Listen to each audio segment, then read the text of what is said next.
Hi, it's Kate and welcome to Marvelous Videos. Today we look at Hellbound with its angels, decrees, heralds of death, a doomsday cult, and a magical baby. When it comes to quality movies and shows, South Korea has definitely grown to be a force to be reckoned with in recent times. Some of the most iconic ones that come to mind are the Oscar-winning film Parasite and obviously the incredibly famous Netflix show Squid Game.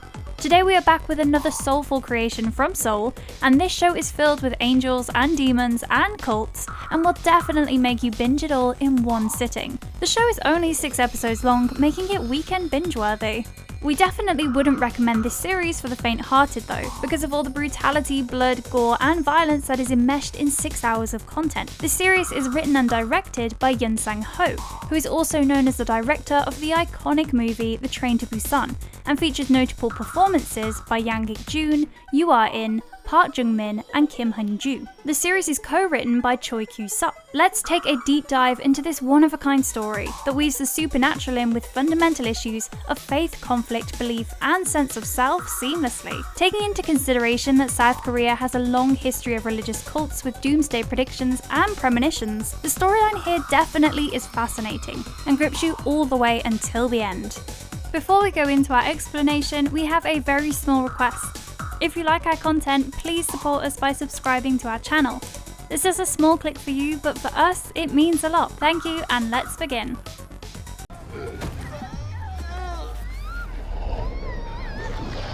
Hellbound series, a plot summary.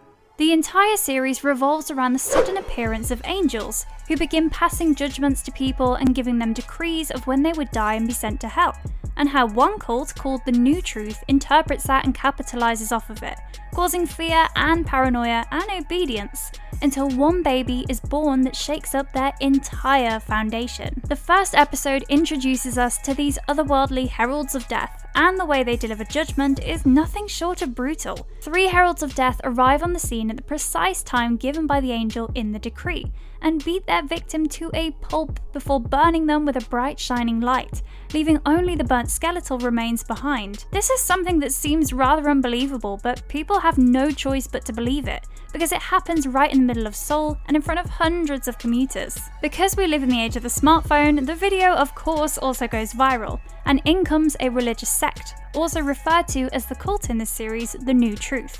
It turns out that the chairman of this group, Jung-min had been warning about this doomsday and what would happen to humanity if they didn't heed God's message, and were the first to recognize this phenomenon as God punishing mankind for increased transgressions.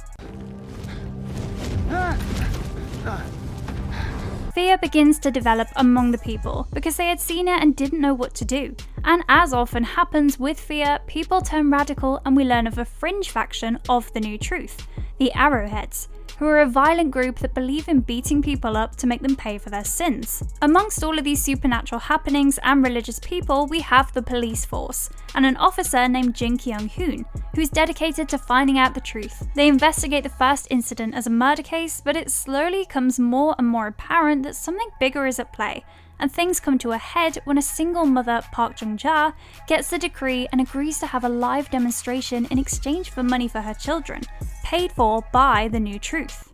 I'd like to broadcast it.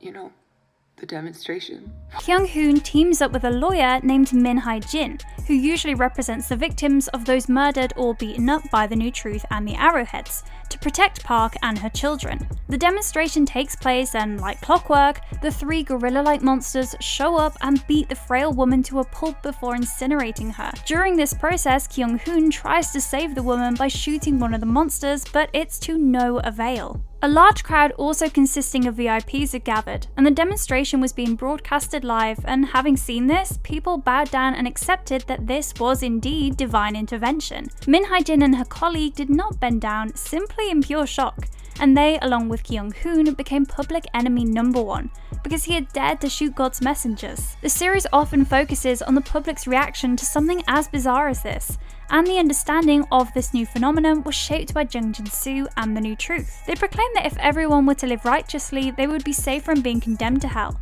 and people followed their teachings. We also see that the chairman of the New Truth has no trust in the modern justice system, and believes that only God's divine justice will make everything alright. He abuses his power and takes advantage of the supernatural phenomenon, as he takes Detective Kyung-hoon's daughter and makes her kidnap and then incinerate the man that killed her mother, Kyung's wife, to make it look like the monsters had done it. The series then gets its most interesting twist in the form of a crazy revelation that we did not see coming. And that was, one can get sentenced to hell even if they have never done anything wrong in their whole lives. This would turn everything that Jung Jin-soo and the new truth had taught right on its head.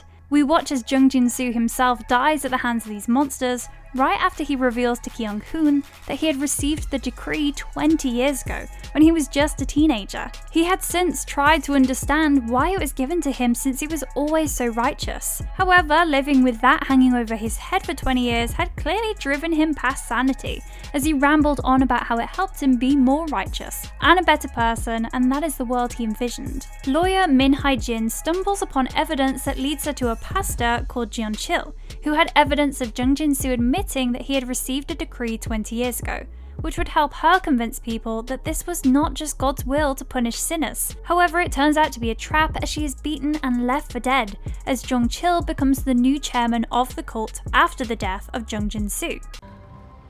I'll be a completely different chairman from Chairman Jung, be sure of that. After this, there is a time leap, and we are then introduced to a society which is given into the teachings of the new truth, which has become a large established religion under the leadership of Jung Chil and his committee. They humiliate people who get the decree and drag their families through the mud. It's a world where the arrowhead runs unchecked, and they can beat up whoever they feel like without any consequences. However, all hope is not lost, as we also see an underground organisation that has developed to counter the ill effects of the new truth. They protect the condemned and allow them to die in isolation and not in front of a live broadcast, as is mandated, and also protect their families from shame. In a world such as this, we see a young man named Bae Young-jae who is against the beliefs and methods of the new truth, but unfortunately his own newborn son receives a decree that he will die in a few days' time. This sparks tension as he contacts the underground movement for help, and is told that the demonstration of his son could help people see how the new truth were lying and fooling people. At first, Bae refuses, but realises that he has no other option. In the meanwhile, the new truth committee gets wind of the underground organisation and begins hunting them down, and we realise that lawyer Min Hae-jin was alive and leading the movement against the new truth. The new truth also learns about the existence of the baby, and realise that the demonstration would be terrible for their religion, and they try to take the baby away from Bae's wife. However, Bae manages to escape with his wife and son, and Min takes him to a safe house of a man that was earlier a new truth follower, but had become disillusioned since. It turns out this man was the biggest spokesperson of the Arrowhead, and had gotten scared once he received a decree. In a last-ditch effort to stop Min from broadcasting the baby's demonstration, Chairman Jung Chil plants the idea in his head that he was the Messiah, and that God had made a mistake by condemning the baby. Mr. Lee, you are the Messiah. This drives him into a manic state, and he decides that he will kill the baby before the demonstration can ever take place. However, he doesn't succeed, and Bae and his wife put the baby between them, tie themselves, and make a protective shield around him. And once the monsters burn them with their light, the parents die, but the little baby miraculously stays alive. The entire incident gets live streamed, and the new truth loses their control over the people. In the end, we see Park Jung-ja's burnt body regenerate and come back to life, signalling a possible second season.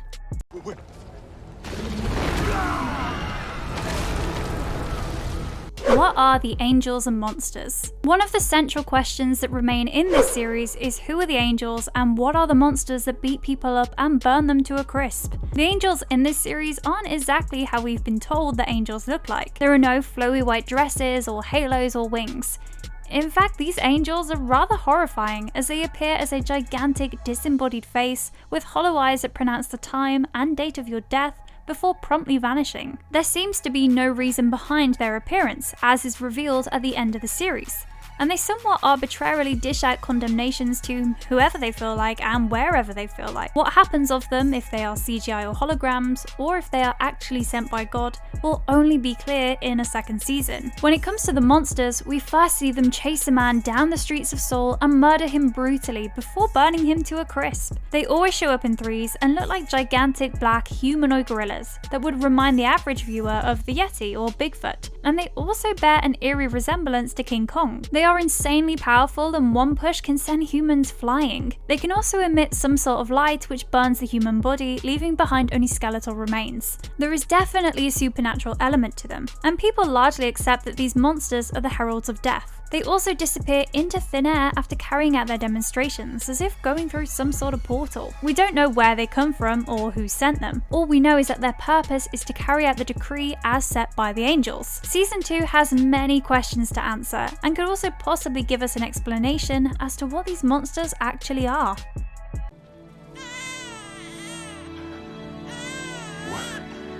The baby lives, ending explained. The last episode of season 1 leaves us with a lot to explore. Firstly, the baby is saved miraculously and becomes the first person to survive a demonstration ever. So-yeon had intended to accept her baby's death, but she changes her mind at the last minute. She leaps in front of one of the approaching demon monsters, snatching her infant from its grasp. While Kim Dong-wook's neighbours watch with their eyes and iPhones, she, her husband Young Jae, and lawyer badass Min Hae-jin manage to stave off the 3 monsters for a few minutes.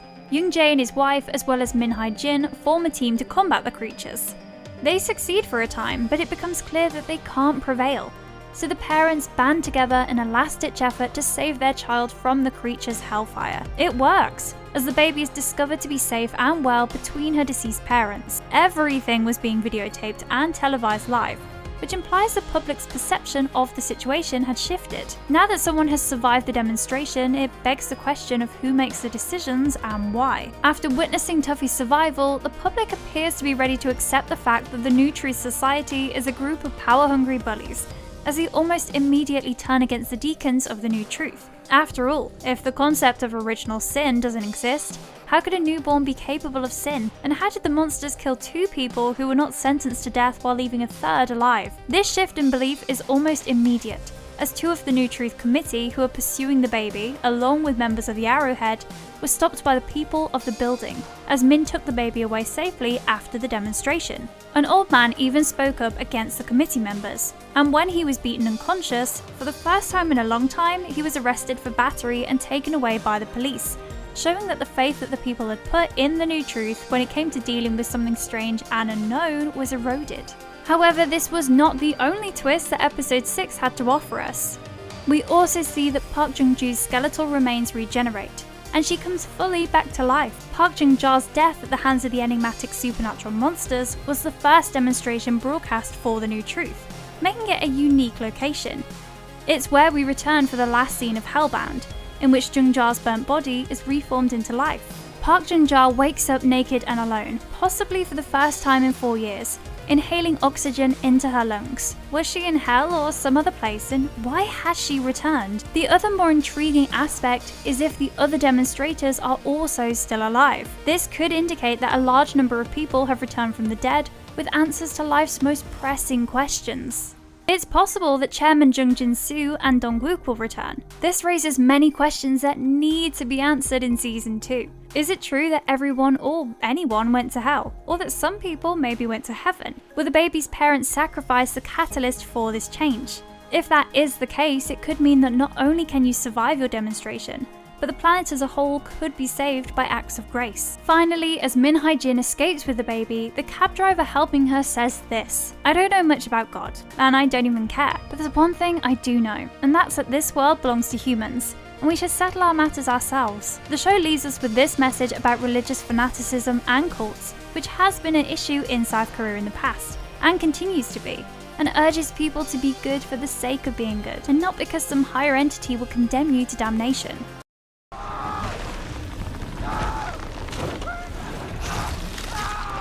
Should you watch Hellbound? The answer to this question is a resounding yes. Make some popcorn or gather some sweets and sit down to binge this 6-episode TV show on Netflix that will transport you to this world of cults, decrees of damnation, monsters, and magical babies. Hellbound is the kind of horror series that gets better with each episode, revealing how much the creators have thought about the situation in a very practical way. They grapple with the ensuing media frenzy, the embarrassment people would feel if they received a decree, the organizations that would try to profit from it, and more. It becomes an intriguing entree into faith stories without being self-serious in its concepts. The 3 wrath monsters may be supernatural, but the panic and emotions in Hellbound are quite real. It is an absolute must-watch. If you liked our content, don't forget to leave a like and subscribe to us if you haven't already. Have a good one and be safe. Thanks!